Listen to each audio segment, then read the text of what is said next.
2 days. We've been dating longer than some marriages last. So why, after all this time, are we getting married now? How did we get here? Well, our story actually begins a lot longer than 10 years ago. It began in January of 1992.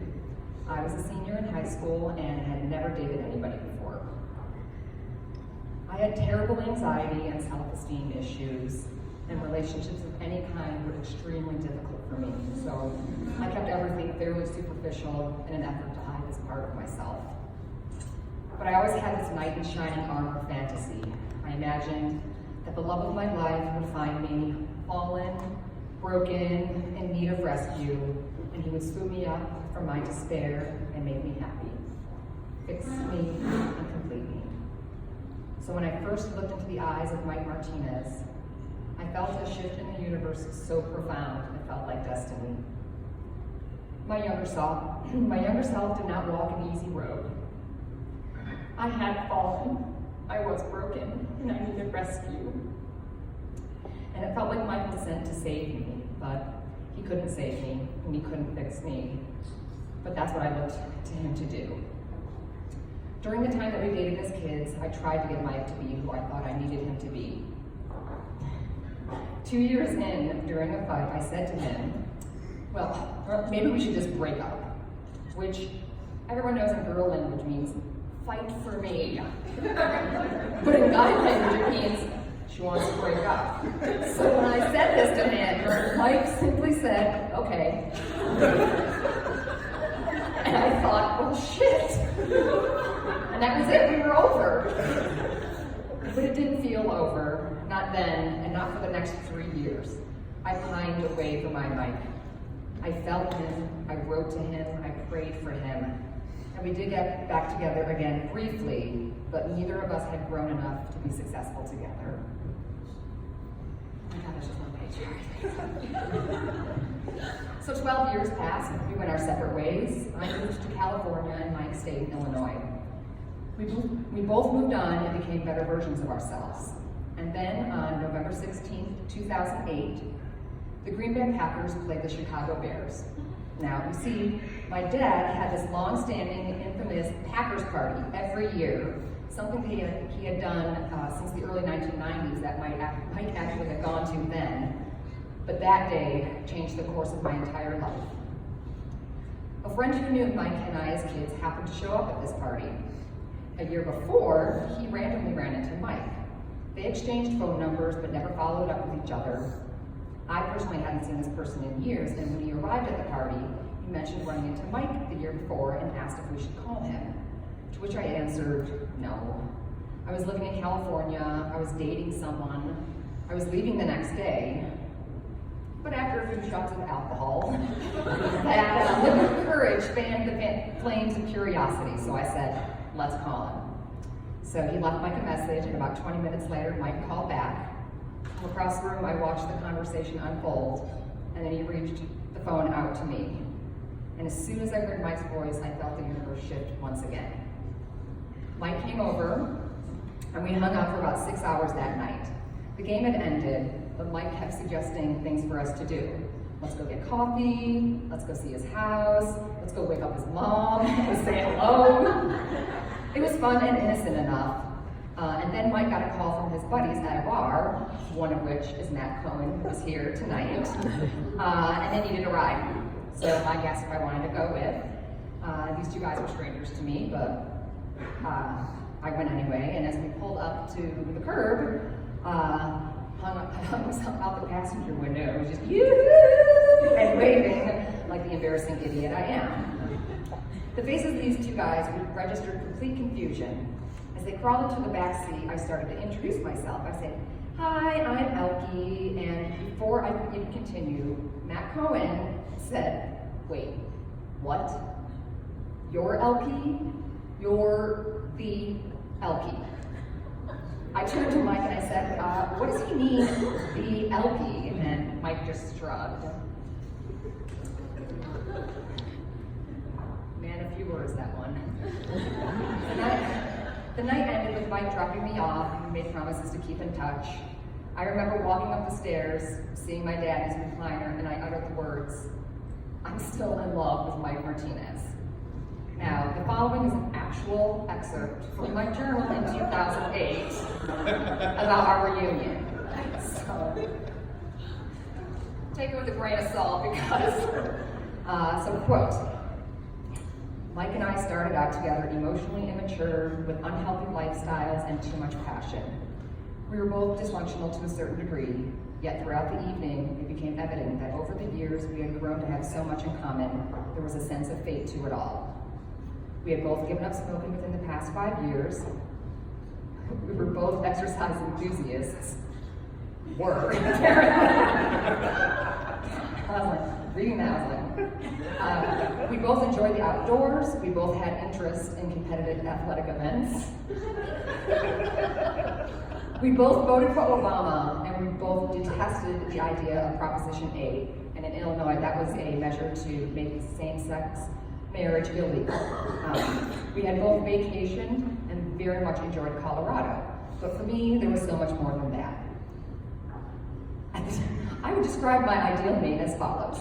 6 feet tall, dark hair and eyes, good teeth, athletic, outdoorsy, motivated, and interested in travel, financially secure, someone who liked to read, someone who liked movies, who liked animals, who was okay not having children, a good sense of humor, laid back, positive. Someone that understood anxiety and depression, and therefore understood the past from which I had come. Someone unafraid. Mike has turned out to be all of this and more, and as ridiculous as it sounds, I knew by the end of the evening last week that we were meant to be in a way not many people are. Our souls have seemed to span the element of time so that, even after all of these years, seeing him felt like coming home. End quote. Some people get along so effortlessly, they're almost perfect reflections of one another, but that's not us.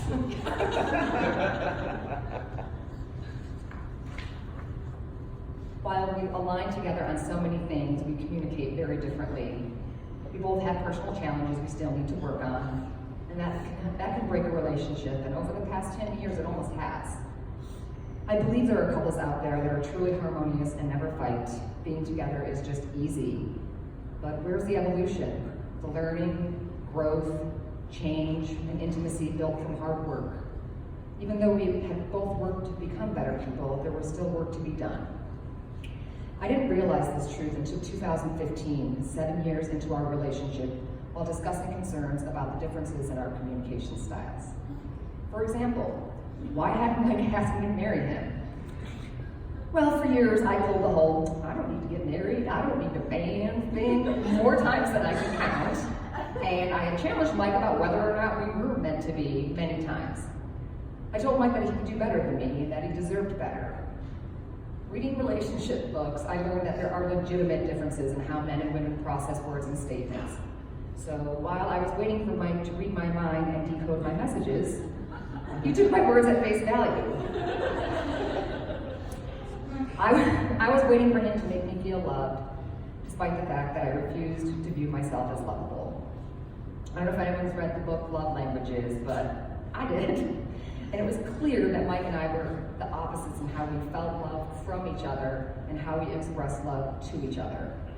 And I do think a lot of couples are in some misalignment when it comes to this. And it can really make things difficult until you finally start to understand the truth of it. And on December 4th, 2016, something incredible occurred to me. It was a Sunday morning, and Mike had been working overtime and doing side jobs, and hadn't had a day off in over 3 weeks. I remember him collapsing onto the couch around 10 a.m., saying he wanted nothing more to do that day but sit on the couch, drink beer, and watch football. Then he got a text message from our neighbor whose garbage disposal was broken. And I so clearly remember him saying, "God damn it." And after a huge sigh, he got up from the couch, went into the garage to grab his tools, and he headed next door. And at that moment, a thought popped into my head. I thought to myself, I want to marry that man. Despite our difference in communication styles, despite all the things I felt about myself, And despite all the way he drives me absolutely nuts, I realize that at that core of who Mike is, he has a good, caring, giving heart. And it wasn't about whether or not I was good enough for Mike, or if Mike loved me enough to ever ask him to marry him. I felt in that moment that I deserved to be with a man like him. And that I was worthy of someone like him. So a few hours later, when he got home, I asked him if he wanted to marry me. I was sitting on the ground, crying and barely coherent. I asked him, and it came out something like, "What about marry?" He had to ask me to repeat it a few times. And then, when I finally got it out, he scooped me up in his arms and simply said, "Of course I want to marry you." And now, 2 years later, 10 years after we reunited, 26 years after we met, we are fulfilling our fate. We are becoming husband and wife. In these past 10 years, Mike and I have survived our first year dating long distance. We've survived 3 cross-country relocations.